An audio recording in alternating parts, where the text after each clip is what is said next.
Well, good evening, ladies and gentlemen, and welcome to another edition of Seen Beyond and Through with Monty. Unfortunately, last week, golfing legend Tiger Woods was involved in a very serious automobile accident.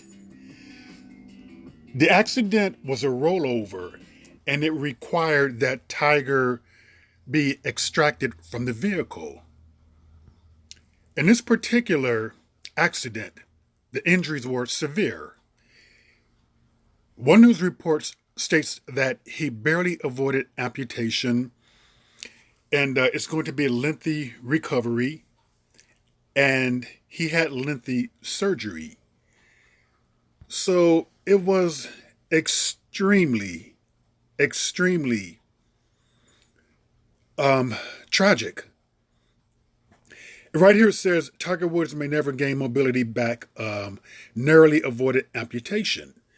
So I want to touch on something that I had seen. And this is not to criticize anyone. Maybe we all can learn something from this. And what I had seen is what I circled.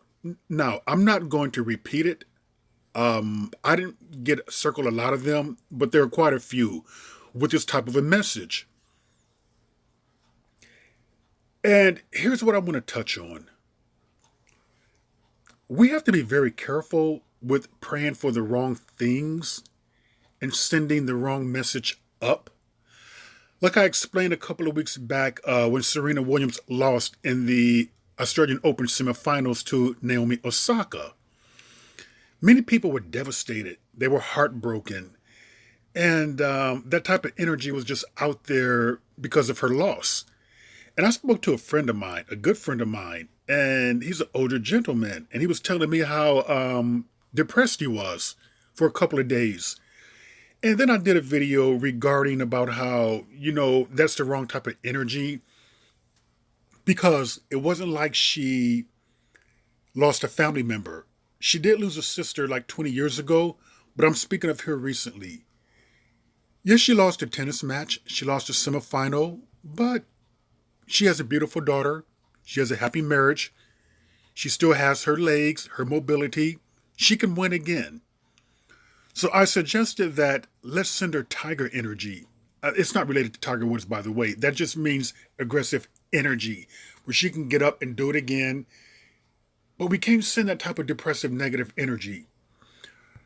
In Tiger Woods' case, I can understand the sympathy.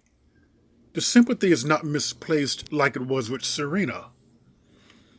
But with Tiger Woods, what I want to touch on is that we have to make sure that we pray for the right things. Praying for the wrong things can send the wrong energy out there. Praying that he plays golf again, to me, is sending the wrong message out. It's the wrong type of energy which is going up. Because he's already a 15-time major winner. He's already a legend. He's in the history books. He's in the record books. He's a sports icon. The most important thing right now is his recovery and that he can recover enough to have a quality life. Now, a quality life could be he may need a cane for the rest of his life. He may need a walker. He may even need a wheelchair. But we should pray and hope that he has the least amount of pain as possible. That's a quality life. Not so much that he can get back on a golf course and start winning again. Because a lot of times that is attached to our own selfishness. So I'm thinking maybe the last thing that's on Tiger's mind is getting back on a golf course. Maybe what he wants is full mobility. The whole winning thing, I say, is selfishness because many times our attachment towards people is based upon them winning or being number one or being a champion. If they cannot be that anymore, we don't want anything to do with them. We don't want to be bothered with them. And God forbid, if Tiger Woods were to come out there with needing a walker, a wheelchair, how many of you would still be in his corner? How many of you would still be in his circle?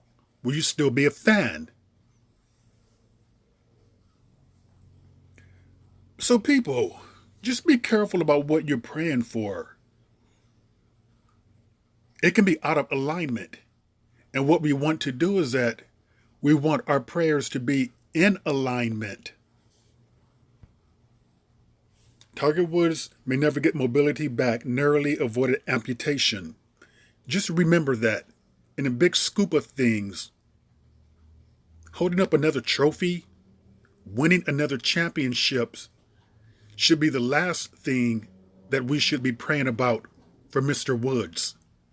The most important thing is that he can be as pain-free as possible with the great quality of life, whether it be on crutches, whether it be with the cane, whether it be with the walker, or whether it be in a wheelchair.